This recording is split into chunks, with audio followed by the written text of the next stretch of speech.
Dobrý den, mé jméno je Mirek Václavík a vítám vás u videorecenze tohoto tabletu Aldro Speed od společnosti Allview. Jedná se vlastně o 7-palcový kapacitní displej z kategorie střední třídy. V internetových obchodech českých a slovenských ho najdeme za přibližně 4000 korun a pojďme se na ně podívat. V krabici nalezneme několik málo věcí. Je to klasická nabíječka s unikátním konektorem, takže vlastně ji nepřipojíme k žádnému jinému přístroji než právě přístrojům od společnosti Allview. Máme tady pecková sluchátka, která teda nestojí za nic, takže je lepší se jim vyhnout. Nějaké letáky a vlastně jeden klasický konektor, který převádí mini USB na USB klasické. To je všechno. A nyní se podíváme na tablet. Jak jsem říkal, jedná se o 7-palcový kapacitní tablet s rozlišením 480 na 800. Můžeme se podívat, tady má vlastně 3 senzorová tlačítka, o kterých si potom něco řekneme víc. Máme tady ze spoda prázdnou až na malý vstup pro kartu paměťovou. Na pravém boku máme vlastně konektor pro napájení, micro USB, micro HDMI, 3,5 mm jack pro sluchátka. Nahoře máme kolébku pro ovládání hlasitosti a tlačítko pro zamykání obrazovky. Na levé straně pak nic. Vzadu máme ještě reproduktory. To je vlastně všechno a pustíme se přímo do tabletu. Takže tablet disponuje starým Androidem verze 2.3.4, takže se jedná o Gingerbread, ale vlastně pokud byste si zakoupili tento tablet už v tuto chvíli, tak už ho naleznete v obchodech s aktualizací na Ice Cream Sandwich, ale protože to není tak jednoduché jako u většiny ostatních mobilů či tabletů, zejména teda těch značkových, pokud to tam můžu říct, tak je tato operace toho upgradeování vlastně prováděna přímo v obchodu. Tak, jak jsme si říkali, tady ty kapacitní tlačítka jsou tady ne zbytečně, ale možná spíš jsou zbytečně tady ty jejich ekvivalenty, protože přímo v tom systému tohoto tabletu vlastně nalezneme tlačítko Home pro návrat na domovskou obrazovku, tlačítko zpět, nastavení a dokonce tady nalezneme i 2 tlačítka pro ovládání hlasitosti.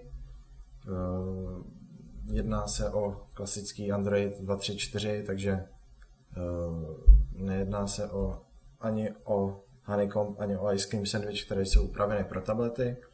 Vlastně pohybujeme se takto levo vpravo, máme 5 domovských obrazovek, které si tedy nemůžeme nějak upravovat v tuto chvíli, pokud nepoužijeme nějaký launcher. V menu nebo v seznamu aplikací se pohybujeme vertikálně, nalezneme zde všechny a pro ovládání které můžeme používat jak tato kapacitní tlačítka, která bohužel nejsou podsvícená, tak tlačítka přímo na displeji. Když se na to podíváme, tak můžeme si spustit benchmark. Spustíme klasicky. A mezi tím, než se nám benchmark načte, tak bych řekl několik málo věcí k tomuto tabletu. Takže, jak jsem říkal, 7-palcový kapacitní displej, prodává se za 4000 korun, takže jedná se o zajímavou volbu zejména pro ty, kteří nemohou investovat nebo nechtějí investovat do těch dražších, například od Samsungu, od Apple a podobně. Takže tento tablet mě vlastně příjemně překvapil, protože několik dalších tabletů, které jsem z této cenové kategorie měl, tak byly na tom o poznání hůře. Tento kapacitní displej funguje takřka perfektně, oproti rezistivní to se vůbec nedá porovnávat. Samozřejmě zase nemůžeme srovnávat tento kapacitní displej s těmi displeji, které nalezneme na těch tabletech, které se prodávají kolem 10-12 tisíc korun. tento tablet má docela problém s Wi-Fi připojením, protože občas se stane to, že se Wi-Fi během standby režimu z ničeho nic vypne a hodí nám chybovou hlášku. A nám pak nezbývá nic jiného, než vlastně tablet restartovat, abychom se vůbec připojili zpět na některou z Wi-Fi. Během standby režimu teda buď hodí tu chybovou hlášku, anebo se nám ztratí z dosahu, nebo jak bych to řekl. Prostě ve chvíli, kdy všechny ostatní přístroje nacházejí síť, nacházejí silnou síť, tak tento tablet dělá jako, že se žádná Wi-Fi síť nikde nenachází. A zbývá nám pouze to samé, co v předchozím případě, a to, že musíme tablet restartovat. Restart je docela pomalý, takže zbytečná nepříjemnost, ale pokud budete mít štěstí na přístroj, je klidně možné, že to je právě jenom u tohoto jednoho přístroje, chyba přímo u něj, tak pokud budete mít štěstí, tak s tím žádný problém nebudete mít a navíc se to nestává zas tak často. Tak vidíme tady průchod nějakým 3D prostředím v tomto benchmarku. FPS, pokud na to vidíte, se pohybuje přibližně kolem 50 a uvidíme potom to srovnání. Jinak tablet mě příjemně překvapil, má velice dobrý zvuk. Tady z toho malého reproduktoru dokáže vyprodukovat opravdu kvalitní zvuk. Nejedná se samozřejmě o žádnou extra kvalitu, ale na to, za kolik tento tablet je a vlastně jak malý reproduktor má, tak je to příjemné překvapení. Tak tady se můžeme podívat na porovnání s těmi ostatními zařízeními. Takže tady máme Galaxy Tab, Galaxy Nexus, Galaxy Nexus S a náš tablet Aldro Speed View od AllViews se vlastně pohybuje někde mezi nimi. Vlastně je na hodnotě 1596. Pokud máte nějaké porovnání, tak určitě vám toto číslo něco řekne. Jinak s hrami se dokáže poradit opravdu dobře. Zapneme třeba Angry Birds, nejnovější verzi, kterou máme, to je Space.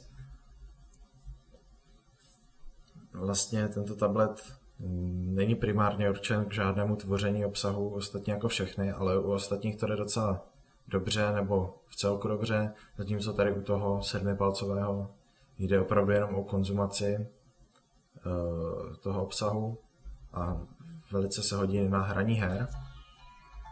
Tak já to trochu stlumím, pustíme si nějaké kolo, tak dejme tomu třeba tady 13, tak a ukážu, jak to funguje. Tento display 7palcový vlastně podporuje multitouch, takže můžete klasicky používat pinch to zoom. Vše funguje perfektně, vidíte bez trhání, ale u Angry Birds to není zase taková jakoby výhra, protože ty, jak je známo, nejsou zase tak náročné. Takže Angry Birds fungují perfektně. Můžeme si pustit ještě nějakou hru, třeba Guerrilla Boba. Ta už je o trošku náročnější, přesto si s ní tento tablet dokáže poradit opravdu dobře. Máme třeba Survival. Čekáme se, až se nám hra načte. Jinak, vidíte, jedná se o jednoduchou 3D hru a vše funguje tak, jak má, plynulé, bez trhání, v pohodě. Kdybych nebyl takový lempel, tak možná i ten Guerrilla Santa, tak něco přežije. Tak tohle byla krátká ukázka Guerrilla Boba.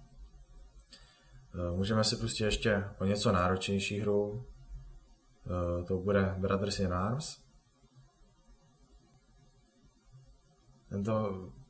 Tento tablet je velice dobrý pro hraní her a vlastně konzumaci toho obsahu, protože se s kapacitou baterie 3100 mAh vlastně vydrží docela dlouho i během hraní náročnějších her nebo 3D her. Jinak, jak vidíte tady u Brothers in Arms, zvládá to v celku dobře a FPS se drží někde kolem 25 až 30 snímků za vteřinu. Takže je vidět, že i s náročnějšími hrami si poradí dobře. Samozřejmě u těch nejnáročnějších, jako je třeba GTA 3 a podobně, už to pokulhává. V celku nepříjemnou věcí je také nepodpora tohoto tabletu od řady her, nebo spíš řady vývojářů. Takže když si stáhnete nějakou hru od Gameloftu a podobně, tak prostě máte smůlu, protože tento tablet se hlásí jako unknown MID, vlastně tak není podporován přímo. Pokud máte vývojáře, který podporuje přímo určitá zařízení, tak právě tento se jich nikdy nedočká. Takže můžete hrát pouze hry a spoustě aplikace, které jsou jakoby volně přístupné všem, ale těch je samozřejmě obrovská řada a jedná se o výjimky, které právě si zde nemůžete zahrát. Můžeme se podívat ještě na to, jak zde se můžete podívat na to, jakou hlášku to hází, když právě je problém s Wi-Fi. Jak vidíte, hází to chybu a tablet se zapnout prostě nechce a museli bychom ho restartovat pro to, aby fungoval na Wi-Fi.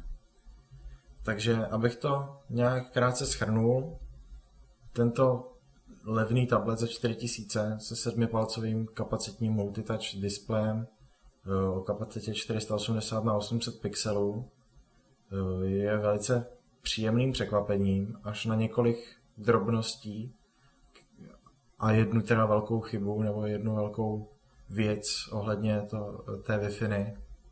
Se jedná o velice dobrý tablet, rozhodně jeden z nejlepších z této kategorie, do těch nějakých 5000 korun. Navíc se tedy dočká upgradeu na Ice Cream Sandwich, o čemž vám potom uděláme ještě krátké doplnění této videorecenze, abychom se podívali, jestli třeba něco neudělá právě s tím problémem s Wi-Fi. Tablet funguje vcelku plynule, protože píšou multicore, 1,2 GHz multicore, což by naznačovalo, že má více jak jedno jádro, což asi je klidně možné, ale rozhodně to na svém výkonu nedává za stolik znát. Každopádně, tablet velice pěkný, funguje na hraní her s těmi svými 3100 mAh, vydrží dlouho, 3-4 hodiny hraní na plný jas a za sebe a za Ape Mobile můžeme dát palec jedině nahoru. Pokud hledáte nějaký levný tablet do 5000, Aldro Speed od Allview by mohla být právě ta volba, za kterou se vydáte.